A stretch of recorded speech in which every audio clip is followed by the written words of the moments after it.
Now, methods of calculating GDP. There are three important methods of calculating GDP. First is the product or value added method. Second is the expenditure method. And third is the income method. इसको बड़े ध्यान से देखना इन तीनों method को.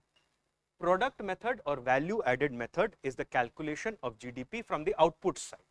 Did you get it?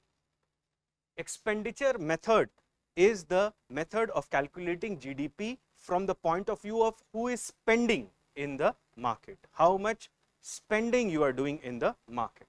And income method is the method of calculating GDP from the income side. Do you understand that? How much you are earning when the GDP is getting turned out. तो तीन तरीके से हम GDP को calculate कर सकते हैं. एक तो आउटपुट, एक एक्सपेंडिचर साइड और एक इनकम साइड. तो ये तीन तरीके के कैलकुलेशन होते हैं GDP के, और तीनों ही कैलकुलेशन से आप जो भी करोगे आंसर सेम ही आएगा. जैसे समझ कर देखो. Let's forget about all this complicated equations. Let's understand this very simply. Think of this. There is a country and it produces 10 goods and services. And the money value of 10 goods and services is 100. Okay. And let's assume there are 10 goods. Let's hold it as 1000. And every good is priced at rupees 100. Final value. Do you understand that? And there are no services in the economy. Just assume it's a simple economy. Only goods. 10 तरीके के goods produce हो रहे हैं और हर good की value कितनी है? 100 rupees है. और ये किस तरीके के goods हैं सारे? Final goods. Do you understand that? What is the GDP? GDP would be 1000 because it is nothing but it's the money value of all the final goods produced in the economy. So it will turn out to be how much? It would be 1000. This is calculation of GDP from the product method. Do you understand that? Or the output method. Now just imagine that for every 100 rupee good, suppose there is one good, and to produce it, the amount that was spent was 100 rupees. For making it, there were some factors of production that were engaged in it. So there are 4 factors of production. What are they? Land, labor, capital and entrepreneur. So for the sake of mathematics, we are assuming 25 rupees paid as rent on using land, 25 rupees given as wages to labor, 25 rupees paid as interest to capital, and 25 rupees shared with the entrepreneur. So the cost of production is how much? It is 25, 25, 25, 25, which is 100. And this is actually factor cost for the producer, but factor income for those who are providing the factor services.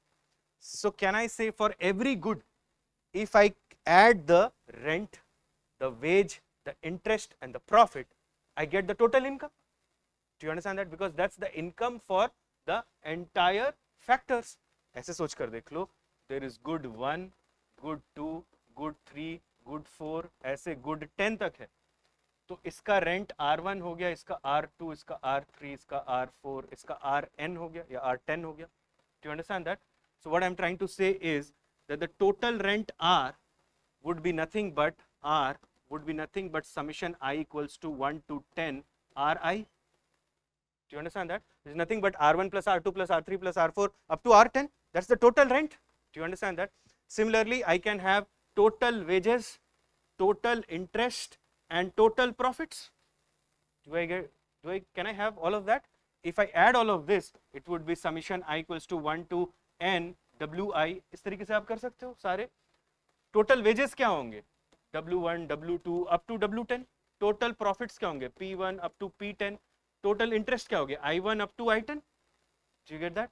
तो अगर आप सारे rent जोड़ लो, सारे wages जोड़ लो, सारे profits जोड़ लो, सारे इंटरेस्ट जोड़ लो, मतलब सारे फैक्टर ऑफ इनकम आपने जोड़ लिया, वैल्यू कितनी आएगी सबकी? 1000 ही आएगी. Do you understand that?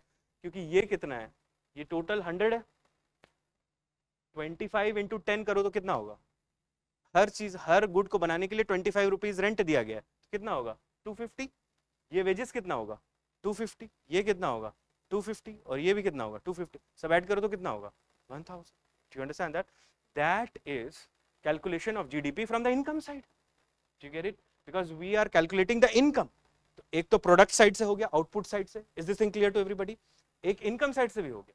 वैसे एक्सपेंडिचर साइड से हम कैसे कैलकुलेट कर सकते हैं जीडीपी को?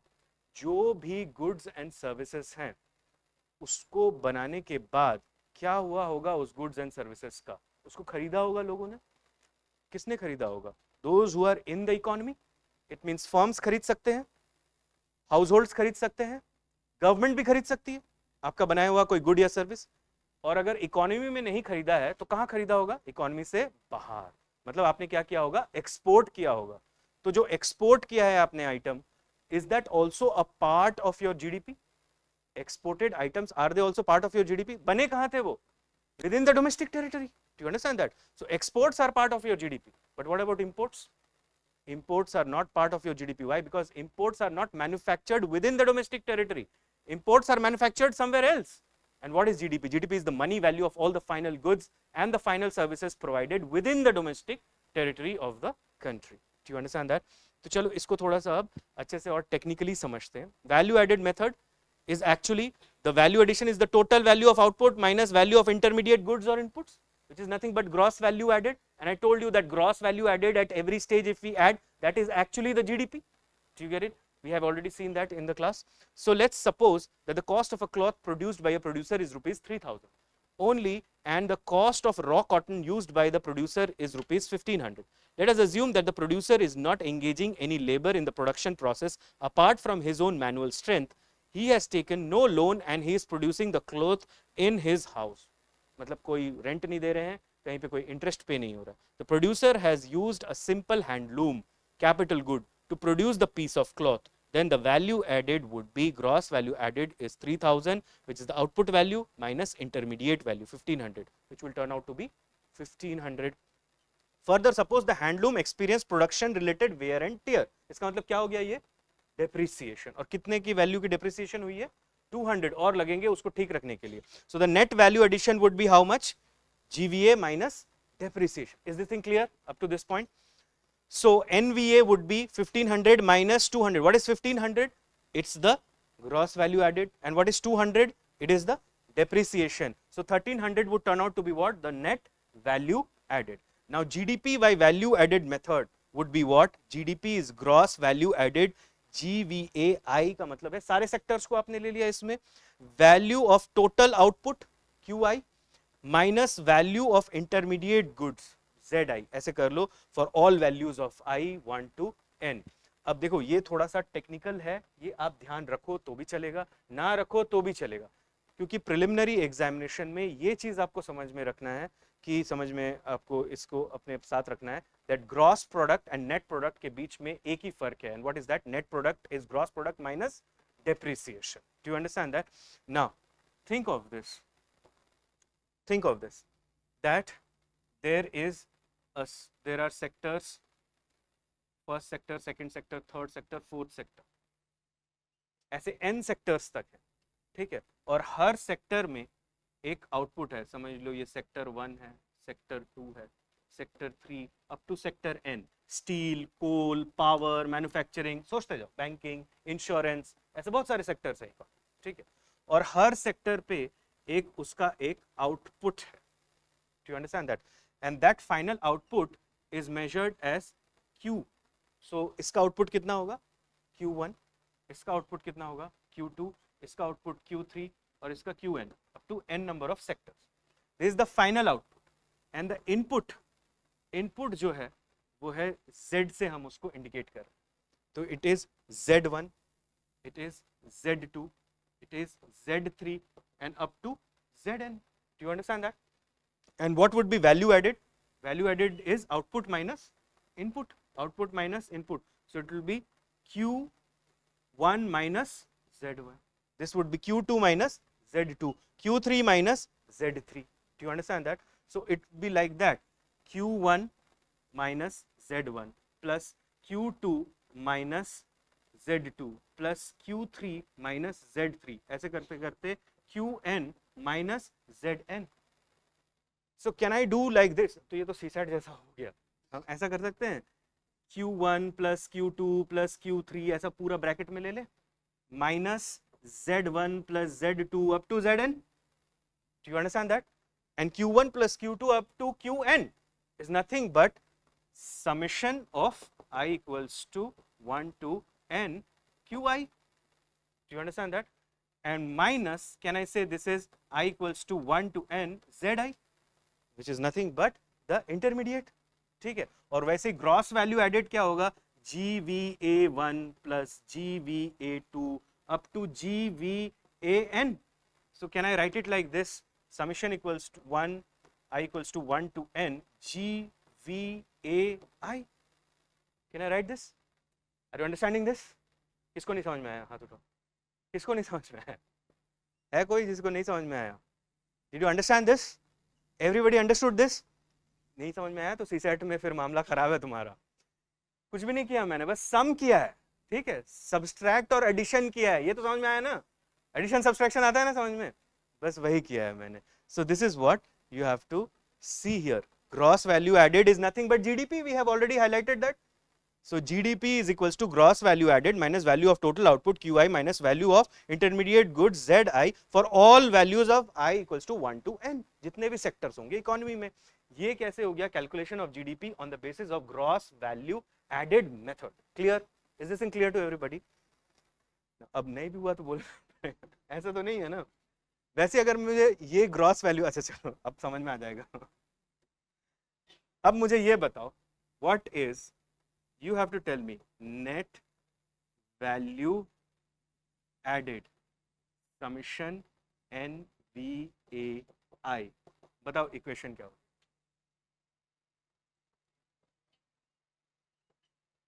I equals to 1 to n GVAI minus summation I equals to 1 to n. सारे सेक्टर्स के लिए होगा. क्या होगा, ग्रॉस से क्या माइनस करना पड़ता था तो नेट प्रोडक्ट आ जाता था, डेप्रिसिएशन. तो क्या लिखना चाहिए मुझे, डी. क्लियर? तो ये हो गया नेट प्रोडक्ट. ठीक है, for all values of I equals to 1 to n. यहां तक समझ में आया? किसी को डाउट है इसमें? बहुत सिंपल है. हाँ. Then comes the expenditure method. Now expenditure method is what you see. GDP is equals to the total domestic expenditure by households, firms and government. GDP is denoted by the symbol Y plus expenditure by outsiders on exports. क्योंकि जो भी goods और services हैं economy में, उनको कौन खरीद सकता है? या तो इंडिविजुअल्स खरीद सकते हैं, या तो कंपनीज खरीद सकती हैं, या तो फिर सरकार खुद खरीद सकती है. Do you understand that?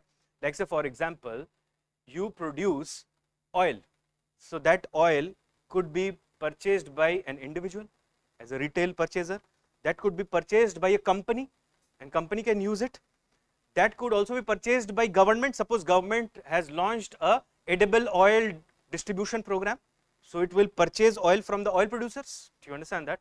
तो आप ऐसे कुछ भी सोच सकते हो. या तो फिर अगर ना कंपनी खरीद रही है, ना तो फिर कोई इंडिविजुअल खरीद रहा है आपका, ना सरकार खरीद रही है, पर फिर भी वो बिक रहा है. मतलब कहाँ बिक रहा है वो? इंडियन मार्केट में नहीं, फॉरेन मार्केट.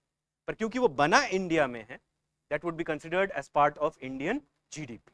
अगर वो बना इंडिया से बाहर रहता तो it will not be considered as part of Indian GDP. If something is manufactured in Britain and it is imported into India, is that part of Indian GDP? तो जब Britishers थे वो ये बताते थे कि इंडिया का जीडीपी देखो बढ़ता जा रहा है, बढ़ता जा रहा है. क्यों? क्योंकि वो बार बार क्या एक्सट्रैक्ट करते थे? Mines, minerals, raw materials. वो रॉ मटेरियल्स को एक्सपोर्ट करते थे बार बार. Do you understand that? और आपको एक रॉ मटेरियल एक्सपोर्टर बनना चाहिए या फिनिश्ड प्रोडक्ट्स एक्सपोर्टर बनना चाहिए? क्यों? वैल्यू ज्यादा है उसकी. Do you understand that? And obviously you can earn more. So let's assume this. यहाँ पे थोड़ी सी कैलकुलेशन और है, बट ध्यान से देखो, सिंपल है. ठीक है, total domestic expenditure in the form of consumption expenditure by households and firms is CI. ऐसे मान लेते हैं. ठीक है, कि कितने फर्म्स और कितने हाउसहोल्ड हैं? n households and n firms. तो टोटल कंजम्पशन एक्सपेंडिचर कितना हो गया? CI. C is the total consumption by firms and households. CI is the consumption on domestic goods and CM is the consumption on imported goods. So CI plus CM is C, hence CI equals to C minus CM. ऐसे सोच कर देखो आप, ऐसे सोच कर देखो. Consumption, total consumption, consumption कौन करेगा? total domestic expenditure in the form of consumption expenditure by households and firms. तो किसका कंजम्पशन देख रहे हैं हम? हाउसहोल्ड्स और फर्म्स का. तो वो किस पे करेंगे? वो या तो डोमेस्टिक गुड्स पे करेंगे कंज्यूम, या तो फिर वो इंपोर्टेड गुड्स पे करेंगे. तो हम जो डोमेस्टिक गुड्स हैं उसके कंजम्पशन को कैसे दिखा रहे हैं? CI. और जो इंपोर्टेड गुड्स पे उनका कंजम्पशन एक्सपेंडिचर है उसको कैसे दिखा रहे हैं? CM. So can I say CI would be equals to C minus CM? C is the total consumption. तो एक अगर आप समझ लो एक्सपेंडिचर कर रहे हो तो या हो सकता है आप इंडियन मैन्युफैक्चर्ड कोई जूते खरीद लो, या तो फिर आप कोई इंपोर्टेड जूते खरीद लो, कुछ भी हो सकता है. Do you understand that? So it could be on your domestic product or it could be on the imported product. Do you understand that? Now think of this, there is a foreign manufacturing plant which has produced a shoe here in India and you are purchasing that shoe. So that money value of the shoe at the market will be part of Indian GDP or that foreign country's GDP? Indian GDP. ठीक है ना? पर यहाँ पे हम GDP की बात नहीं कर रहे हैं, हम यहाँ पे कंजम्पशन की बात कर रहे हैं. तो कंजम्पशन आप किस पे कर सकते हो? या तो इंडियन प्रोडक्ट्स पे या तो फॉरेन प्रोडक्ट्स पे. तो इंडियन प्रोडक्ट्स पे जब करोगे तो हम उसको क्या बोल रहे हैं? CI. I फॉर इंडिया ऐसे समझ कर, ठीक है, और M for imports. You get that? Now I doesn't mean India, I am just saying this for your understanding. Similarly, total domestic expenditure in the form of investment expenditure by the households and firms, इसको हम मान लेते हैं total investment जो किया है households ने और फर्म्स ने मिलाकर, वो क्या है? I. I is the total investment. उसमें II ये किया है इंडिया में और IM ये किया है foreign. So II would become what? I minus IM. Do you get it? Now let's look at the total domestic expenditure in the form of consumption and investment expenditure done by government. तो एक तो हमने firms के लिए और households के लिए consumption और इन्वेस्टमेंट को अलग अलग कर लिया, लेकिन गवर्नमेंट के लिए हम मान रहे हैं कंजम्पशन हो चाहे इन्वेस्टमेंट हो, टोटल एक्सपेंडिचर G है. You understand that? तो G is the total expenditure. G is the total expenditure. So there would be GI minus GM. Government can spend in India, government can also spend outside India. So total government spending or expenditure in India would be what? G minus GM. Do you understand that?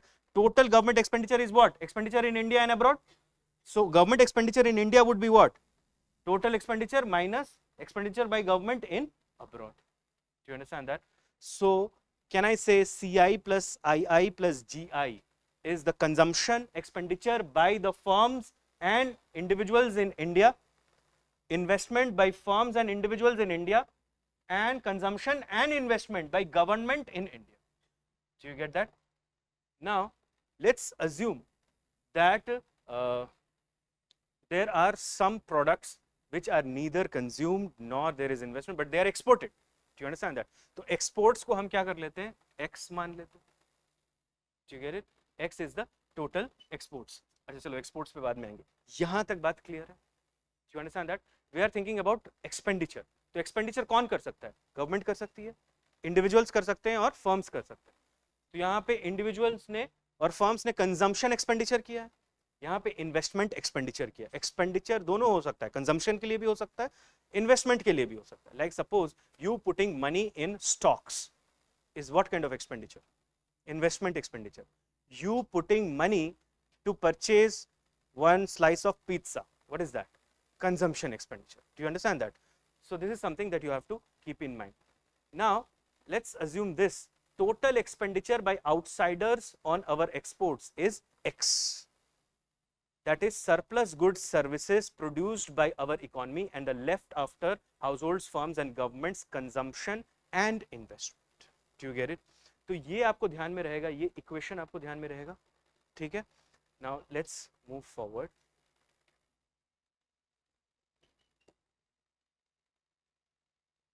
अब देखो total expenditure from the expenditure side is GDP. Do you understand that? So GDP is designated by the symbol Y. So it is consumption in India, total consumption, total investment in India, total government expenditure in India, plus total exports. Do you get it? Or I can write it like this, CI could be written as C minus CM, अभी हमने देखा था. II could be written as I minus IM, and GI could be written as G minus GM plus X. X is what? Net exports. Or this could be written as C plus I plus G plus X minus जो भी minus minus वाले थे उन सबको plus करके bracket में ले लिया, माइनस कर लिया. Is this thing clear to everybody? And this is actually let total expenditure on imports. This is actually consumption expenditure on imports, investment expenditure on imports, and government expenditure on imports. Do you get it? So then y equals to C plus I plus G plus X minus M. इस सबको मिलाकर हमने एक मान लिया input M. Do you understand that? Like for this we are considering it as export, for this we are considering it as import. Do you understand that? So this is M. So can I write it like this? GDP equals to y equals to C plus I plus G plus X minus M, and X minus M is actually net exports, which could be written as NX. Do you understand that? So GDP from consumption side ऐसे ही होता है, GDP equals to consumption plus investment plus government plus exports minus imports. तो याद रखना कि क्या नहीं part होते हैं GDP के, imports, और क्या पार्ट होते हैं, exports. ठीक है, तो ये एक्सपेंडिचर मेथड से हो गया कैलकुलेशन. GVA मेथड से समझ में आया, एक्सपेंडिचर मेथड से समझ में आया, और इनकम मेथड तो मैंने आपको पहले ही बता दिया है. It is nothing but the total rent income for land, total wage income, total interest income, total profit income, GDP RI. I की वैल्यू ले लो for 1 to n, सारे I की वैल्यूज के लिए सारे रेंट, सारे वेजेस, सारे इंटरेस्ट, सारे profit you get from the income.